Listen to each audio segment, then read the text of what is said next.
नमस्कार सांग मैंने आज 14 दिन पर आम पुणी गाँव फेरी आसचु आ देखु मोर बगीचार अवस्था कौन हो जाइए।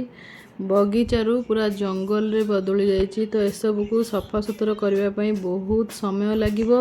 गरम जो भाया होची असंभव पूरा करने खरा बेलिया तो 4टा बेलिया सकाळ बेला देखिकी टिके टिके करने पड़ो। तापर चलतु किसी हार्वेस्टिंग भी मोर रेडी एठी हेइथिला।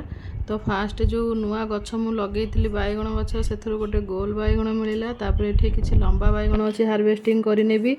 आम पड़िशा घर जड़े माउसी को कहीकि जाइथिली कि गछ पतर टिके ध्यान रखिबो आउ जहाँ भी फसल हबो सब किछि तमे तोलिकी खाइबो।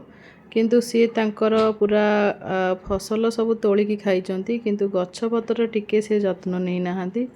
तो चलंतु आजिर हार्वेस्टिंग हला एतिकी आगु को देखिबा कोन मिलुची।